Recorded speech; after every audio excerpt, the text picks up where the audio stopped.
आज से 5 महीने पहले मैंने सुसाइड ये सोच के की थी अपनी बीवी शीला से छुटकारा मिल जाएगा, पर मुझे क्या पता था मेरे 5 मिनट बाद ही शीला मेरे पीछे पीछे आ जाएगी और मेरी जिंदगी फिर से नर्क बना देगी। मैंने सोचा था परियों के साथ एंजॉय करूंगा, पार्टी करूंगा, पर मुझे क्या पता था तुम मेरे पीछे पीछे स्वर्ग में भी आ गई और स्वर्ग में आते ही स्वर्ग को भी नरक में तब्दील कर दिया। मेरा क्या कसूर था? मैं सिर्फ इतना ही चाहता था ना कि तुमसे जान छूट जाए, और तुमने मेरी जान यहाँ पे भी ना बख्शी। शीला, तुमसे तो ऊपर वाला पूछेगा। तुम्हारी वजह से मैंने सुसाइड की, अपने प्यारे प्यारे बच्चों को खोया, पर मुझे क्या हासिल हुआ? मैं ये सवाल तुमसे पूछता हूँ।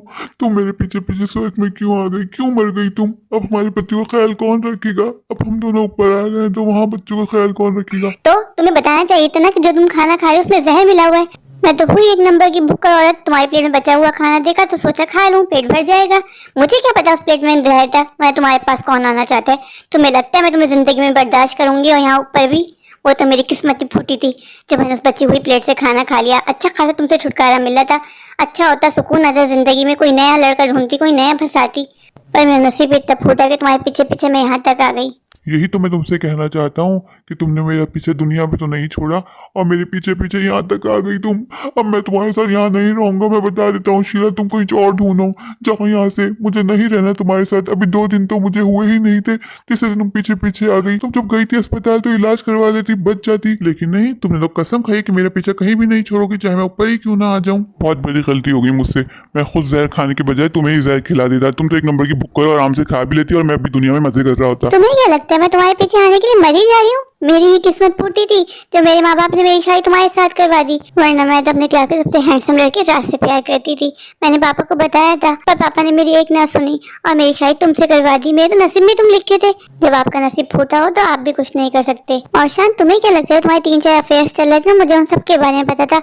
और हद तो जब हो गई जब मुझे पता चला कि तुमने मेरे घर की नौकरानी, हमारे घर की सर्वेंट के साथ तुम्हारा चक्कर चल रहा है। छी छी छी, मैं तो चाहती तुम्हें रंगे हाथ पकड़ूं, लेकिन किस्मत ने मुझे इतना टाइम ही नहीं दिया। काश मुझे थोड़ा सा भी आइडिया होता कि उस बचे हुए खाने में जहर मिला हुआ है तो मैं वो खाना कभी भी नहीं खाती और अपनी जिंदगी आराम से गुजार रही होती। तुम तो बस रहने दो। तुमने ना मुझे कभी जिंदगी में सुकून दिया और मरने के बाद भी मेरे पीछे पीछे आ गई। सोचा था ऊपर चला जाऊंगा, सुकून की जिंदगी गुजारूंगा। तुम्हें क्या लगता है मैं तुम्हारे प्यार में पागल हूँ, तुम्हारे पीछे पीछे यहाँ तक आ जाऊंगी?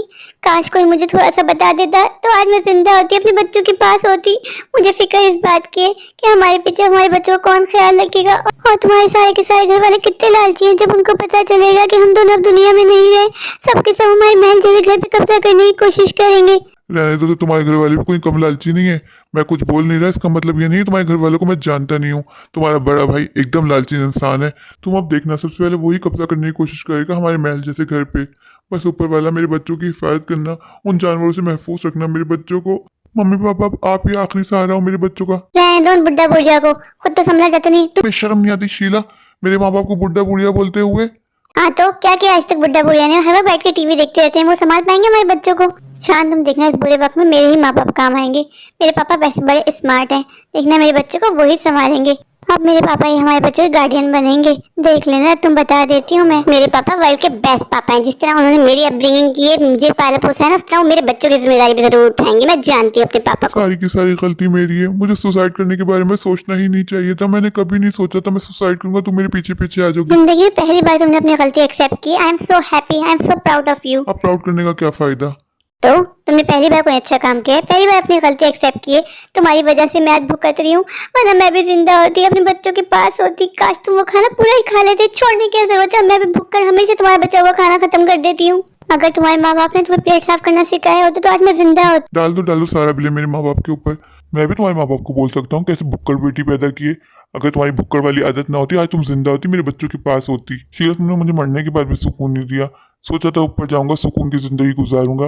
मैंने कभी भी नहीं सोचा था मेरे पीछे पीछे यहाँ तक आ जाओगी और यहाँ आके मेरी जिंदगी नर्क कर दोगी। और कहा मैं स्वर्ग के ख्वाब से जाके बैठा हुआ था। तुम और स्वर्ग। शीला, तुम्हें क्या पता मैं कितना अच्छा इंसान हूँ। सब लोग मुझसे खुश हैं, एक तुम ही थी, तुमने मेरी कभी कदर ना की। तुम तो बस रहने दो, पहले अपने गरीबान में झांक के देखो तुमने कौन सा आज तक अच्छा काम किया। आज तक मुझे कभी तो खुश रख नहीं पाए और तुम्हें स्वर्ग मिलेगी। Very funny. बस मैंने फैसला कर दिया, आज से तुम्हारे रास्ते अलग, मेरे रास्ते अलग। तो कौन रहना चाहते तुम्हारे साथ? चलो हटो यहाँ से।